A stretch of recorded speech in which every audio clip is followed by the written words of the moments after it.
राज्यातील 12 जिल्हा परिषदा आणि 125 पंचायत समित्यांच्या निवडणुकांच्या मतदानाची तारीख आता बदलली आहे। उपमुख्यमंत्री अजितदादा पवार यांच्या निधनामुळे पुकारण्यात आलेल्या 3 दिवसांच्या शासकीय दुखवट्यामुळे राज्य निवडणूक आयोगाने हा मोठा निर्णय घेतला आहे। त्याचप्रमाणे राज्यातील 14,237 ग्रामपंचायतीच्या निवडणुका देखील आता लांबणीवर पडणार असून या गावांमध्ये लवकरच प्रशासक राज सुरू होणार आहे। हे नवीन वेळापत्रक आणि प्रशासक नियुक्तीचा नेमका अर्थ काय हे आपण सविस्तर जाणून घेऊया। उपमुख्यमंत्री अजित पवार यांच्या अपघाती निधनामुळे संपूर्ण राज्यात शोककळा पसरली असून राज्य सरकारने 28 ते 30 जानेवारी दरम्यान 3 दिवसांचा शासकीय दुखवटा जाहीर केला होता।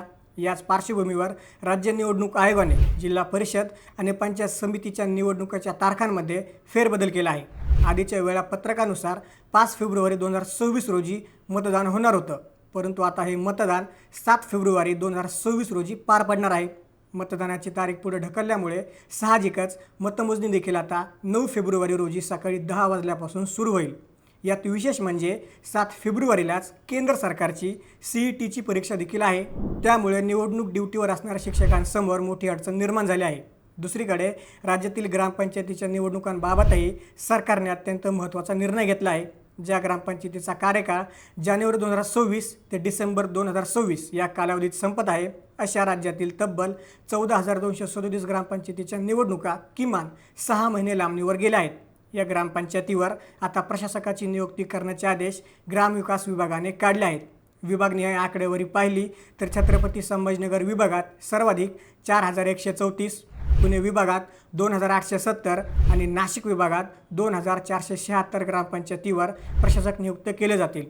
तसेच अमरावती विभागात 2,451, नागपूर विभागात 1,508 आणि कोकण विभागात 798 ग्रामपंचायतीचा यात समावेश आहे। एकट्या यवतमाळ जिल्ह्यात 980 ग्रामपंचायतीवर प्रशासक राज येणार आहे।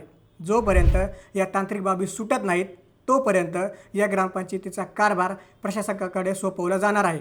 जिल्हा परिषद निवडणुकांच्या तारखात झालेला बदल आणि ग्रामपंचायतीवरील प्रशासक राज यामुळे ग्रामीण भागातील इच्छुक उमेदवारांची धाकधूक आता वाढली आहे। अजितदादांच्या निधनामुळे राजकीय प्रचारालाही काही काळ खीळ बसली होती, मात्र आता नवीन तारखा जाहीर झाल्याने उमेदवारांना प्रचारासाठी अतिरिक्त 2 दिवस मिळणार आहेत। 5 फेब्रुवारी रोजी रात्री 10 वाजेपर्यंत जाहीर प्रचार करता येणार आहे। राज्यातील या मोठ्या राजकीय घडामोडींचा थेट परिणाम गावागावातील सत्तेच्या समीकरणावर होणार आहे। याबद्दल तुम्हाला काय वाटतं? ही महत्त्वाची बातमी तुमच्या सर्व मित्रांना पाठवा आणि अशाच राजकीय घडामोडी जाणून घेण्यासाठी थोडक्यातला नक्की सबस्क्राईब करा।